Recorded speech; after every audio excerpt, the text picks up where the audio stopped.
Bonjour, bienvenue sur la construction du réseau de Wessenheim et de son extension. Deuxième vidéo FAQ pour les débutants. Je continue de répondre aux questions qui m'ont été posées et que j'ai un petit peu rassemblées, notamment celles qui m'ont été posées en commentaire, mais pas que. J'ai eu aussi des messages privés, des mails, etc. Donc je fais une petite vidéo un petit peu de condensé. Je vous avais parlé dans la première vidéo FAQ spéciale débutant de tout ce qui était création du réseau, les problématiques du digital, etc. Je reviendrai pas là-dessus. Là, je vais donc vraiment entamer toute une série d'autres questions qui sont intéressantes d'être traitées. Alors, la question la plus récente qui m'a été posée, c'est pourquoi j'ai mis mes pierres au four. En fait, à chaque fois qu'on récupère du matériau dans l'environnement,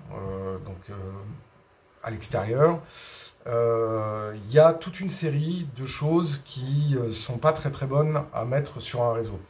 Notamment tout ce qui va être des bactéries et des spores.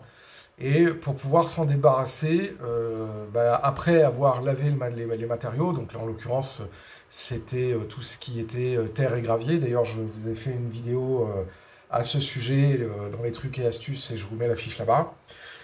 Il faut absolument stériliser le matériel que l'on va utiliser sur son réseau pour éviter d'avoir des développements fongiques, voire pire, des bactéries qui viennent grignoter les matériaux que vous allez ensuite utiliser. C'est un petit peu le problème quand on utilise des matériaux organiques inactivés, c'est que ils sont encore sujets au vieillissement et à la pourriture, et à la dégradation dans le temps. Donc pour éviter ce genre de problème, surtout au niveau des pierres et des graviers, il faut d'abord laver et ensuite après mettre au four. Ça tue une grande partie des bactéries et on se débarrasse aussi de certains spores qui ne survivent pas à des températures supérieures à 180 degrés.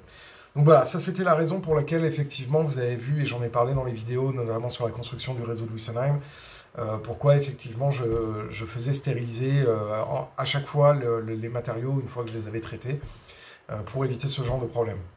L'autre question qui m'a été très fréquemment posée, c'est comment je fais pour faire ma conception, en fait, comment je sais ce que je vais mettre, à quel endroit, etc. Alors en fait, dans la création d'un réseau, il y a 3 étapes importantes. Il y a la création d'abord du dessin, c'est-à-dire ce que vous voulez, et là c'est essentiellement sur papier, on peut s'aider de certains logiciels, mais c'est pas super... Enfin, moi je trouve pas ça très très intuitif. J'ai une formation de graphiste, donc je suis beaucoup plus à l'aise sur le dessin, et d'abord faire des croquis, des esquisses. Ensuite, après, il y a la réalisation de la mise en place de la structure, l'ossature, donc c'est toute la structure bois. Et ensuite, après, vient l'aménagement. Et dans l'aménagement, moi, j'ai les grands principes. Je sais à peu près les volumes et les rapports de masse que je veux mettre. Je sais aussi quelles sont les perspectives que je veux mettre en valeur. Parce que quand on fait un réseau, alors que ce soit dans un environnement cadré, c'est-à-dire un caisson, comme ceux dont je vous ai déjà parlé, que fait l'artisan bois modélisme, ou que ce soit sur un grand réseau comme Wessenheim, on doit travailler les perspectives et donc du coup travailler les scénographies qui s'insèrent dans ces perspectives. Et donc moi j'ai déjà dans la tête, et puis de temps en temps aussi sous forme de croquis, un petit peu les rapports de masse et de volume que je veux montrer. Sachant qu'il y a un propos aussi, c'est que la recherche du réalisme, même dans un environnement fictif, va vous permettre d'avoir un environnement crédible, ce qui fait que l'œil va être attiré par des séries de points de fuite, et donc il faut aménager le décor aussi pour que votre œil soit attiré par les endroits intéressants. S'il y a des phénomènes d'incohérence spatiale, votre œil va être attiré par ces défauts et donc va perdre l'intérêt de ce que vous voulez montrer, à savoir la scénographie propre de votre environnement ferroviaire. Donc, par exemple, pour les dernières vidéos que j'ai faites, notamment sur la création de montagnes, je savais que pour renforcer le phénomène de tranchée, j'avais besoin, d'au-dessus du portail de tunnel, d'un espace suffisamment haut, en dehors de la végétation qui sera dessus, pour que quand on voit le train sortir du tunnel, on le voit véritablement émerger d'un environnement qui est beaucoup plus massif. Parce que sinon, si on le fait émerger et qu'au-dessus on a un truc relativement plat, on revient dans un environnement joué, entre guillemets. Et or, toute la problématique, c'est d'essayer de donner une crédibilité au décor. Si on sort d'un tunnel, il y a forcément quelque chose au-dessus du tunnel. Ça peut pas être de la plaine. Ou alors il y a des bâtiments, ou alors il y a quelque chose qui élève le regard. Donc du coup, en termes de scénographie, c'est ça qui est important quand on fait les esquisses de son réseau, c'est de se dire à tel endroit, si je me positionne à tel endroit, qu'est-ce que mon regard va voir et qu'est-ce qui va attirer mon regard par rapport à mon propos, qui est le chemin de fer. Voilà, ça c'était la question par rapport à la façon dont je concevais le décor. L'autre question que j'ai eue, c'est très prosaïquement, maintenant sur le câblage, c'est qu'est-ce que je pense des connecteurs DIN. D-I-N. Je vous avais parlé des XLR dans une autre vidéo dédiée au câblage, que moi je préfère parce que mécaniquement ils sont beaucoup plus solides. Les DIN sont, ou ce qu'on appelle les connecteurs pentapolaires, sont utilisés aussi, notamment sur les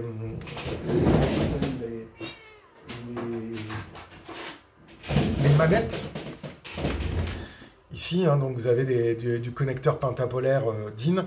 Ce que je reproche aux pentapolaires DIN, c'est qu'ils sont beaucoup plus fragiles et beaucoup plus difficiles à mettre en œuvre que les XLR qui sont vraiment des connecteurs très très solides. C'est la raison pour laquelle je vous conseillais d'utiliser ces connecteurs-là. Alors je vous avais dit dans la vidéo sur le câblage qu'il existait des versions 12 broches. Là, je m'étais un peu avancé. En fait, les plus importants sont les 7 broches, qui ne sont pas très courants. Et ce qui est plutôt courant, c'est 3, 4, 5 et 6. Les 7 sont plus difficiles à trouver et au-delà, il n'y a pas. Voilà. Ensuite, après, on peut utiliser aussi d'autres types de connecteurs, notamment les connecteurs informatiques qu'on utilise fréquemment, qui sont les LPT et les COM. Donc les RS232 et les LPT. Moi, je ne les aime pas beaucoup, ces connecteurs, d'une part parce qu'ils ne sont pas faits pour être enlevés et enlevés en permanence, et d'autre part, ils ne sont pas adaptés pour faire circuler des courants supérieurs aux demi-ampères, 0,5 ampères ou 0,7 ampères, pas plus, quoi. Donc, quand on doit faire circuler 2-3 ampères, le connecteur est beaucoup trop fin et du coup les câbles pour pouvoir le brancher sur ce connecteur sont beaucoup trop fins, parce que je rappelle que les câbles réseau, donc l'UDP ou le FTP en catégorie 5 ou 6 ne peut pas faire transiter des courants supérieurs à 800 mA. Sinon vous faites échauffer le câble et vous perdez tout l'intérêt de ce câble. Donc voilà, pour une alimentation de réseau, sauf si c'est vraiment sur du signal de faible intensité, je préfère ne pas utiliser ces connecteurs qui en plus sont particulièrement pénibles à souder. Voilà, donc ça c'était sur la précision électrique. Maintenant, ensuite, sur des questions que j'ai eues par rapport au starter kit et au booster et à l'environnement digital. À quel moment il faut utiliser un booster et à quel moment, une fois que j'ai acheté mon kit de départ, je dois prévoir un booster. Alors, ils sont assez gentils sur les constructeurs parce qu'ils nous induisent en erreur. En règle générale, une centrale numérique DCC, elle est capable de pouvoir délivrer, quand on lui fournit une tension correcte en entrée, c'est-à-dire pour l'alimenter, elle est capable de fournir environ 5 ampères. Enfin, ça, c'est ce qui est marqué sur le papier. En réalité, ça va dépendre pardon, essentiellement du transformateur que vous allez mettre pour alimenter la centrale.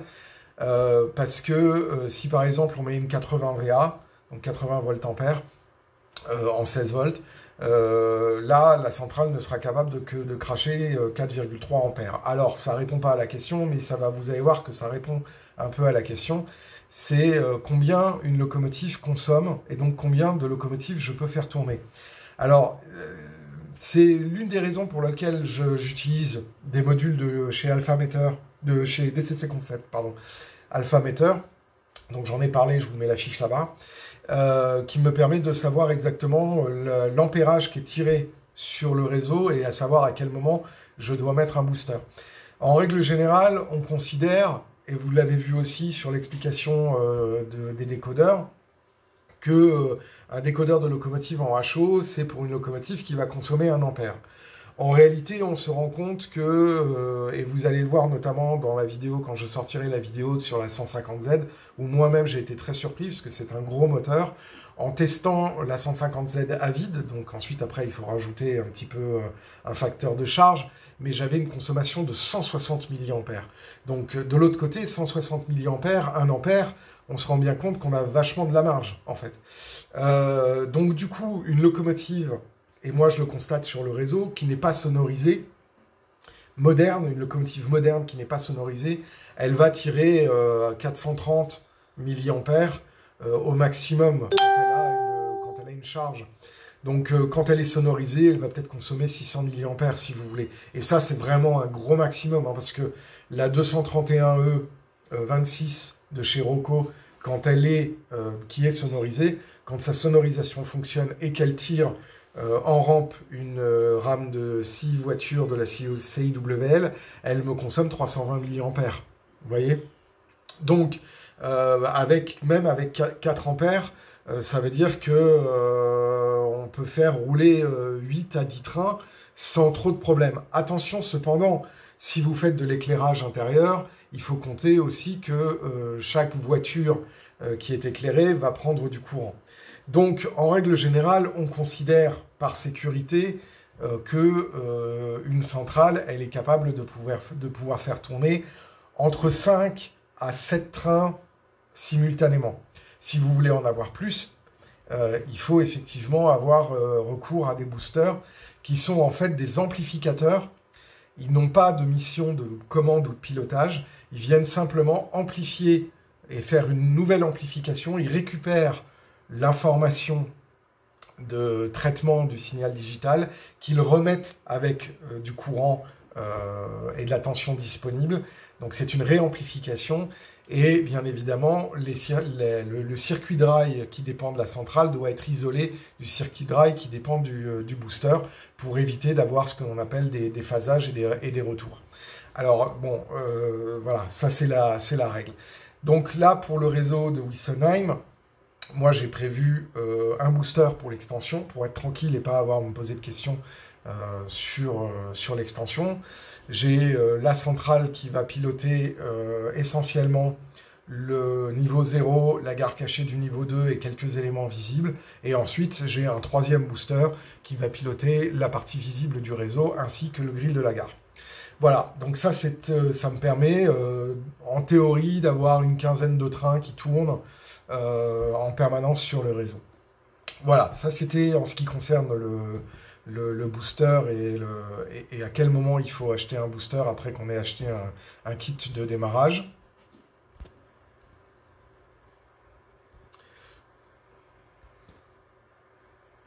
Alors une autre question qui m'a été posée et qui est posée assez fréquemment, et c'est en ce qui concerne la préparation du décor, comment je fais mes peintures. Alors pareil, j'ai fait des vidéos déjà sur la chaîne, sur les gammes colorielles, etc. Mais je vais revenir un petit peu sur ce point-là parce que je pense que c'est important. Quand on est sur la phase de conception d'un réseau et qu'on a défini un petit peu l'unité de lieu du réseau, on commence à se faire une iconographie, et notamment une iconographie picturale dans un classeur. Notamment, on rassemble tous les éléments, des photos réelles, etc. Et on va pouvoir déterminer ce qu'on va appeler la gamme chromatique du réseau. Cette gamme chromatique, en fait, c'est quoi? C'est de prendre des couleurs et ensuite, avec un logiciel de retouche photo ou un logiciel comme Paint, essayer de récupérer ces couleurs pour se faire une grille qui va nous permettre de savoir exactement quelles vont être nos couleurs de référence. Alors, vous avez vu, par exemple, sur les vidéos de construction du décor, que mon sol a 4 couleurs de référence. Un rose, donc c'est un rose, c'est du magenta et du blanc. Il n'y a que ça, c'est une couleur primaire et du blanc. Ce qui me permet d'avoir un rose assez sympa, mais très flashy. Ensuite, vous avez un orange couleur pêche que je viens appliquer immédiatement sur le rose, qui va venir casser le rose en apportant du jaune. Et ensuite, après, il y a un marron beaucoup plus foncé qui vient me permettre, par mouchetage, de venir transformer la couleur fraîche que je viens de mettre, donc cette superposition de rose et de couleur pêche, pour venir assombrir et donner du volume à la peinture. Et une fois que c'est sec, je viens apporter une autre couleur qui est une couleur terre de sienne brûlée. Donc il y a 3 types de couleurs terre de sienne. Il y a une couleur terre de sienne qui tire vers le vert, il y a une couleur brûlée, il y a une couleur ocre, pour venir faire des taches. Et ensuite, après, j'applique un brossage à sec du haut vers le bas, avec 3 teintes de blanc, un blanc de Naples, un blanc nacré et un blanc pur, pour ne jamais avoir le même blanc en brossage, parce que si j'ai le même blanc, je vais avoir une uniformité de contraste qui va venir tuer la couleur de base que j'ai mis sur le relief. Donc ça, ces 4 couleurs-là ont été déterminées parce que quand j'ai pris mes roches, j'ai regardé les couleurs et j'en ai extrait les points les plus remarquables, enfin les teintes les plus remarquables, et j'ai créé cette roue chromatique. Cette roue chromatique, comme le réseau est sur un massif de grès rose, l'intégralité, que ce soit sur l'extension ou même le grand réseau, ben j'ai ces 4 couleurs que j'applique partout. Voilà. Donc ça, c'est le gros intérêt, c'est que ça me permet justement d'avoir cette cohérence chromatique de base. Ensuite, après, vient l'autre recherche chromatique qui est la couleur de la végétation, où là, c'est pareil, c'est en fonction de votre période de l'année, vous allez avoir des couleurs et des teintes pour vos fibres électrostatiques, mais aussi pour les flocages, les turfs, etc.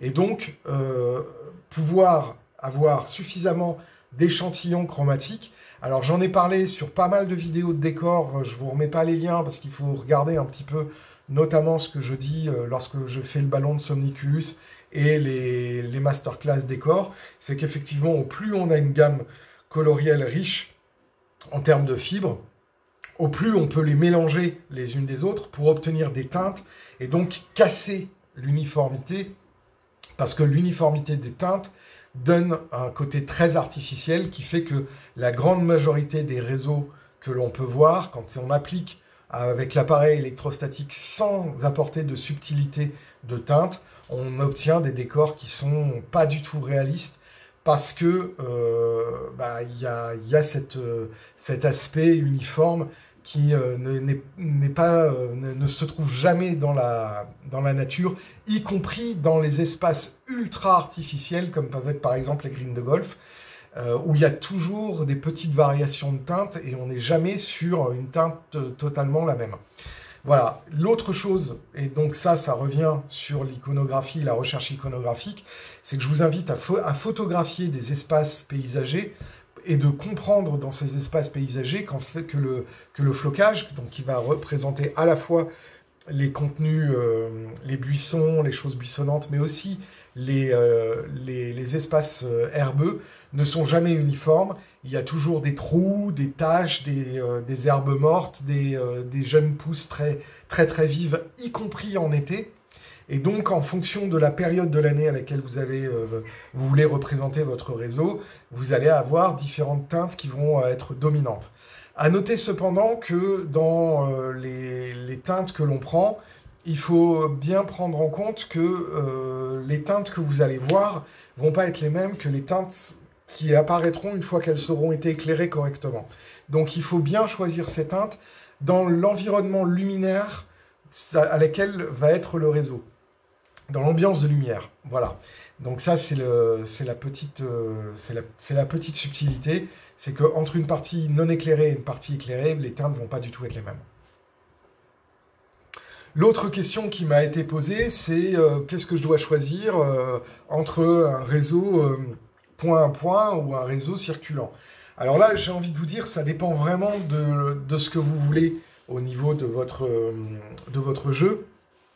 Et ça dépend aussi beaucoup de l'époque et de l'ambiance que vous avez envie de dégager. Moi, je considère qu'il n'y a pas de réseau qui est mieux, enfin de type de réseau qui est mieux l'un que l'autre. Ce qui est important, c'est que votre réseau que vous allez construire représente et vous apporte la satisfaction lorsque vous allez l'utiliser. Si vous trouvez qu'au bout d'un certain temps, faire des manœuvres, c'est un peu pénible parce que vous aimeriez bien voir circuler vos trains et que vous avez fait un réseau point à point, bah, du coup, vous risquez d'avoir une panne d'inspiration avant la fin de votre réseau parce qu'il ne conviendra pas à ce que finalement vous avez envie. Donc moi, sur Witzenheim, j'ai un réseau qui est un petit peu hybride, où je vais avoir des parties qui vont être en manœuvre, des parties circulantes, et j'ai rajouté des parties circulantes parce que je me suis rendu compte que j'avais aussi envie de voir purement et simplement voir circuler des trains. Là, vous voyez, oui, le chat. J'ai une voie panoramique, elle sert essentiellement à ça, c'est-à-dire qu'à voir des trains qui tournent en permanence. Donc là, voilà. Alors ensuite, après, en ce qui concerne la menuiserie, c'est vrai que moi, maintenant, si je me plaçais en tant que débutant et que j'avais à commencer, je ne m'embêterais plus avec la menuiserie. J'irais vers des solutions comme celles proposées par Bois Modélisme. Encore une fois, je n'ai pas d'action vis-à-vis de leur entreprise et de cet artisan, mais je trouve qu'ils proposent une solution qui est très élégante, très facilement intégrable et qui vous permet de rentrer directement dans le vif du sujet sans avoir à vous prendre la tête, parce que tous les éléments sont déjà prédécoupés, préinstallés, et il vous faut finalement que de la colle à bois, un marteau et une bonne visseuse. Donc tout le reste, c'est déjà intégralement prévu, et c'est ça que je trouve très intéressant et très intelligent dans sa solution, dans ces solutions qu'il propose. Et quand on regarde le coût que cela nécessite, enfin, qui est nécessaire de mettre en œuvre pour acheter chez Bois Modélisme, par rapport au coût d'un assemblage fait maison, avec tous les outils nécessaires, la scie sauteuse, la table de découpe, les serre-joints, etc. Tout ça, on se rend compte qu'en final, on est à peu près au même tarif. Et donc du coup, pour les débutants, moi vraiment, et puis même pour les personnes qui sont confirmées, moi à l'avenir, si j'ai un autre réseau et j'ai un projet qui est en train d'émerger, mais je veux pas trop en parler parce que je veux pas trop y penser, parce que je veux d'abord finir ce projet-là. Mais j'ai un projet de 3 caissons où j'envisage pour faire une petite ligne secondaire qui viendrait dans un autre endroit de la maison pour montrer d'autres types de matériel à une autre époque. Et là, je ne m'embêterai pas, je ferai des caissons. Voilà, donc en ce qui concerne vraiment la menuiserie, moi, c'est ça que je vous conseille. Évitez de vous lancer dans des projets absolument pharaoniques si vous n'avez pas la certitude de pouvoir les terminer, parce que sinon, ce sera des pertes de capitaux pour rien et énormément de frustration. Et il n'y a rien de pire quand on fait un hobby que de se retrouver face à un mur d'infaisabilité qui provoque l'abandon pur et simple du projet. Alors, une autre question qui m'est posée assez souvent, et je comprends un petit peu la difficulté, c'est en gros de me dire, bah voilà, je sais, j'ai envie de faire ça, mais je ne sais pas comment faire. J'ai envie d'avoir telle ou telle chose, mais je ne sais pas comment faire. Alors, je pense que la première des choses qui est très importante quand on commence un projet, c'est de se faire une base iconographique. Alors, je vous en ai parlé tout au long de cette vidéo, mais ça veut dire quoi, concrètement, faire une base iconographique? Bah, déjà, c'est de se poser quelques questions en amont. Avant, une fois que vous avez acheté votre kit de démarrage, vous avez fait votre ovale, et puis là, vous vous dites, bon, bah, maintenant, je veux habiller un petit peu tout ça, et je veux donner un petit peu plus de consistance à mon réseau. Une base iconographique, elle s'articule autour de plusieurs concepts. D'abord, il y a ce qu'on appelle l'unité de lieu et l'unité de temps. Alors l'unité de lieu, c'est où va se situer votre réseau. Même si c'est imaginaire. C'est valable pour tous les réseaux. L'unité de lieu, c'est de dire je suis dans un environnement urbain ou je suis dans un environnement naturel. Je suis plus, comment dire, en montagne ou plus en plaine. Parce que, effectivement, la différence de ces unités de lieu va déterminer un petit peu la façon dont vous allez conduire votre recherche iconographique. Ensuite, il y a l'unité de temps. Alors, qu'est-ce que j'entends par l'unité de temps? Il est évident que quand on représente un paysage et une intrication entre le chemin de fer et l'environnement dans lequel il est, ça ne va pas du tout être la même chose si vous situez votre réseau à la fin du 19e, au début du 20e, ou si vous le situez au 21e siècle. Vous n'allez pas du tout retrouver les mêmes choses autour de vous.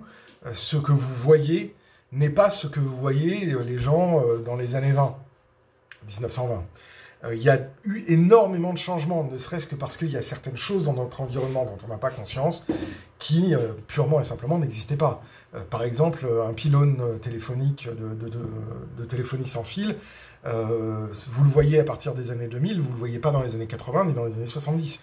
Donc du coup, ce qui va se trouver autour de ce pylône ne se trouve pas dans les années 80 ou dans les années 70. Par exemple, vous allez avoir toute une série de choses qui vont être aussi très différentes, en ce qui concerne notamment l'architecture. L'architecture des gares au XXIe siècle n'est pas du tout les mêmes que celle dans les années 80, et pas du tout les mêmes de celles à la fin du 19e, au début du 20e siècle. Donc, le fait d'avoir déterminé votre unité de lieu et votre unité de temps va permettre de pouvoir définir finalement l'espace dans lequel vous allez devoir rechercher de l'iconographie. Parce qu'effectivement, quand on crée une petite gare PLM ou une petite gare Midi qui a été construite dans les années 1890, 1910, dans ces années-là, vous avez des styles architecturaux, et donc du coup, ce que vous allez avoir autour de la gare va être aussi complètement différent. Le paysage, notamment jusque dans les années 70, en France, si votre réseau est en France, c'est un paysage agraire, c'est-à-dire que 90% de la population habite la campagne. Et il n'y a pas de routes goudronnées, ou très peu de routes goudronnées, il y a très peu d'infrastructures lourdes. Les ponts ne sont pas des ponts en béton, ce sont des ponts à traverse métallique. Riftés, il va y avoir de la fonte, les garde-corps sont différents. Il ne va pas y avoir non plus, par exemple, si vous montrez quelques petites maisons éparses de clôtures avec des treillis métalliques tels qu'on peut les trouver à l'époque 5 ou à l'époque 6, c'est-à-dire à partir des années 80, 90, 2000. Donc vous voyez déjà, rien qu'en ayant poser ces premières indications dans votre cahier iconographique, ce que vous allez rechercher ne va pas du tout être pareil. Ensuite, l'autre question qu'il faut se poser, et votre cahier iconographique va servir à ça, c'est la confrontation entre réalisme et réalité. Ce n'est pas du tout la même chose. La réalité, vous contraint à reproduire, si vous décidez de reproduire par exemple un site réel, vous êtes contraint par le principe de la réalité, c'est-à-dire par l'exactitude de ce que vous montrez. Alors que le réalisme, c'est faire en sorte que votre œil ait l'impression de s'immerger dans quelque chose de probable et de possible, mais pas forcément dans une réalité telle qu'elle a été vécue. Alors c'est un petit peu philosophique, vous allez me dire de penser comme ça, mais ça va vous permettre de vous dépatouiller entre ce qui est réaliste et ce qui est réel. Voilà, je vous ai parlé en début de la vidéo par rapport notamment à la montagne et à ma sortie de tunnel sur le fait que pour pouvoir montrer et donner de l'importance à ma tranchée, j'avais besoin d'une masse très importante en hauteur pour justement renforcer le côté tranchée et le train qui émerge d'un tunnel. ce qui permet d'oublier qu'en fait on a une rampe hélicoïdale en dessous. Ça, c'est un principe de réalisme qui va me permettre de créer une réalité. Donc ça, c'est très important dans votre cahier iconographique de trancher cette question-là, parce que si vous êtes sur de la reproduction d'un environnement réel, une gare près de chez vous que vous connaissez, ou alors parce que vous avez flashé lors de vos déplacements sur une petite ligne bucolique et que vous dites ah, je veux reproduire cette ligne, etc. Donc pour ça, vous allez avoir plusieurs outils. Vous pouvez utiliser Géoportal qui va vous donner pas mal d'informations, notamment des informations physiques sur le relief. Vous allez pouvoir utiliser des sites qui vont, en faisant des recherches iconographiques sur un moteur de recherche bien connu dont je tairai le nom, vous allez pouvoir retrouver des photos historiques. Si vous faites des sites ferroviaires qui sont datés, n'hésitez pas aussi à consulter les forums et à poser des questions. Il y a plein de personnes qui mettent à disposition des gens des ressources iconographiques très importantes.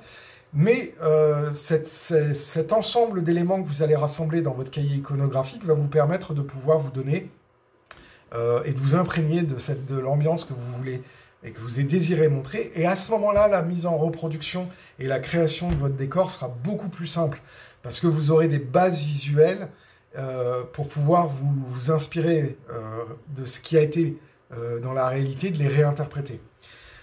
L'autre chose qu'il faut avoir en tête quand on est sur de la création de décors, et je vous en ai parlé aussi précédemment dans cette vidéo, c'est sur les notions de perspective, mais c'est aussi sur les notions de réduction d'échelle.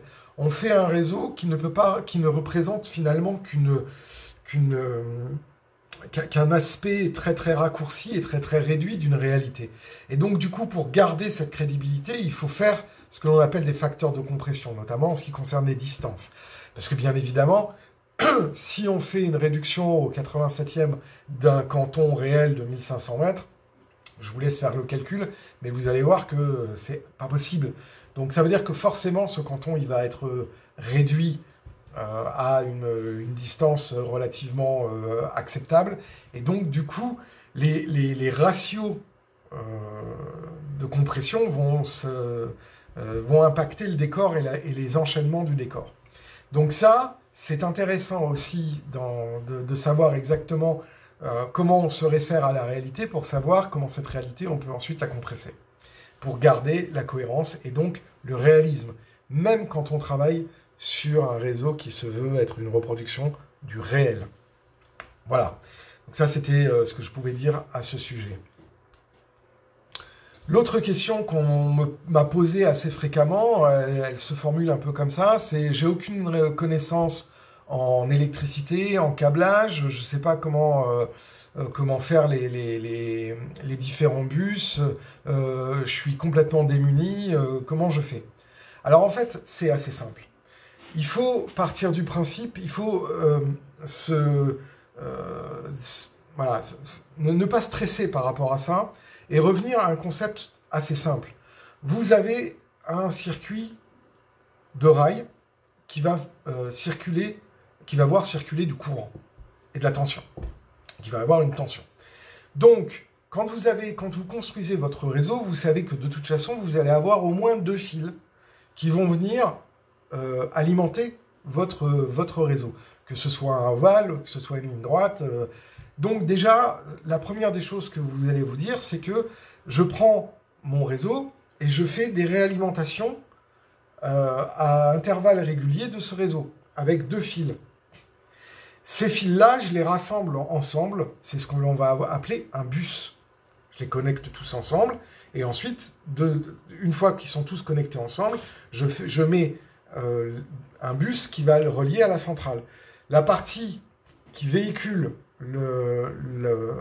l'électricité entre la centrale et vos différents points de répartition qui alimentent vos rails, ça, c'est pas très compliqué. Il y a un fil torsadé, et puis ensuite, un dispatch qui va venir ensuite après, à différents endroits, connecter vos rails. Si vous ne connaissez pas rien à la soudure, il existe des éclisses qui ont déjà des fils Alors ça coûte un peu plus cher, ça vous évite de faire une soudure, mais du coup, à intervalles réguliers, vous mettez ces éclisses de réalimentation et vous avez votre ovale ou votre réseau qui est réalimenté. Ensuite, après, si on veut placer des cantons, bah là, au lieu d'avoir tous les fils qui sont rassemblés les uns aux autres, bah chaque fil va être alimenté par le bus, mais sera indépendant les uns des autres. Parce que, entre-temps, vous aurez mis notamment une carte de rétrosignalisation. Donc, je vous avais parlé de la RS8, qui est une carte de rétrosignalisation chez Lenz, mais il y a d'autres systèmes chez d'autres fabricants. Et donc, mais c'est pas vraiment un gros problème. La chose qui est importante de savoir, c'est qu'au départ, vous n'avez pas besoin, quand vous commencez votre réseau, à forcément vous prendre la tête, surtout si c'est un petit réseau avec de la rétrosignalisation et avec des choses en gestion complexe, quand vous êtes en digital. Ce qui est important, c'est simplement de bien comprendre que l'alimentation, c'est comme un entonnoir. C'est-à-dire ce qui sort de votre centrale doit avoir la plus grosse section possible, et au fur et à mesure que vous avancez vers l'alimentation des rails, au plus vous réduisez la section. Voilà, ça c'est la grande règle. Il ne faut pas avoir des petits fils, des gros fils, des fils moyens, des gros fils, des petits fils, des gros fils. Ça ne faut surtout pas. C'est-à-dire que au départ de votre centrale, vous devez avoir les sections les plus grosses, et au plus loin vous êtes de votre centrale, au plus les fils peuvent être petits, parce que ils vont transiter du courant sur une très très courte distance, et donc du coup vous pouvez réduire la section de vos fils. Ça, c'est une règle qui est relativement simple à mettre en œuvre. L'autre chose qui est importante, c'est de se dire, bon, si je décide de faire un réseau qui est évolutif, au moment de la conception, pouvoir se dire à quel moment vous voulez faire évoluer votre réseau. C'est-à-dire que vous laissez la possibilité de faire évoluer votre réseau. Et ce qui est, dans ce cas-là, possible de faire, c'est au moment où vous posez vos rails, de mettre des sectionnements, c'est-à-dire des éclisses isolantes, et donc de créer des cantons physiques. Et une fois que ces cantons sont physiques, même si au départ vous ne faites pas des cantons et que vous rassemblez tous les fils ensemble, le jour où vous voulez faire une exploitation avancée, bah, physiquement vous avez déjà vos cantons qui sont faits, et il suffira simplement de désolidariser tous les câbles de réalimentation et de créer des bus spécifiques par canton. Voilà, ça c'est une bonne méthode pour commencer, et ça ne va pas vous demander énormément de travail, parce que vous aurez en fait déjà fait le travail sur le réseau. Le reste, ça sera de la réalimentation, et ça sera de la gestion avancée qui pourra venir après. Et donc comme ça, vous pourrez étaler vos dépenses, et avoir au départ un réseau qui fonctionne en mode entre guillemets dégradé, c'est-à-dire minimal, avec pas du tout de gestion ni de régulation des trains, et au fur et à mesure que vous sentez l'envie de complexifier un petit peu le pilotage de votre réseau et d'avoir quelque chose de plus avancé, bah à ce moment-là, vous décorrélez toutes vos réalimentations de vos cantons, et vous pouvez tirer à ce moment-là la rétrosignalisation et les différentes cartes que vous pouvez ajouter de capteurs et d'effecteurs. Voilà. L'autre chose qui est important, c'est, je pense, au moment où vous concevez votre réseau, c'est de vous dire, quand je conçois la menuiserie, si je n'utilise pas une menuiserie proposée par Bois Modélisme, c'est de faire en sorte que jamais il y ait un décor qui soit supérieur aux 2/3 de la longueur de votre bras. Voilà. Donc ça veut dire que, en gros, j'essaie de me mettre en cadre, si ma longueur de bras est là, ma distance avec le fond de décor ne doit pas être plus loin que la moitié de mon avant-bras. Enfin, de mon bras. Voilà. Donc j'ai l'avant-bras, la pliure et mon bras en lui-même. Voilà. Donc pourquoi? Parce que comme ça vous donnera suffisamment de confort pour intervenir sur votre décor et ne pas vous retrouver avec des problématiques d'ergonomie lors de la construction de votre décor. Moi, je vous en avais parlé sur le réseau de Wissem, j'ai à quelques endroits ce genre de problème, et donc j'ai dû chercher des solutions pour pallier à ce genre de problème. Voilà, donc ça c'était le deuxième épisode en fait de la FAQ spéciale débutants. Si vous avez des questions, n'hésitez pas à les mettre dans la section commentaires, ça me fera très plaisir de pouvoir y répondre et donc de vous proposer un 3e épisode de FAQ. Si vous avez aimé les contenus, n'hésitez pas à vous abonner à la chaîne et à cliquer sur la cloche pour être notifié lors des prochaines sorties. Et puis mettez-nous un petit pouce bleu, ça nous fait plaisir, ça permet d'augmenter le référencement de la chaîne. Et moi, ça m'encourage à vous proposer plus de contenu. D'ici là, je vous souhaite à toutes et à tous beaucoup de plaisir en faisant du train, de bonnes fêtes de fin d'année et plein de bonnes choses pour l'année 2022. D'ici là, à ciao et à la prochaine.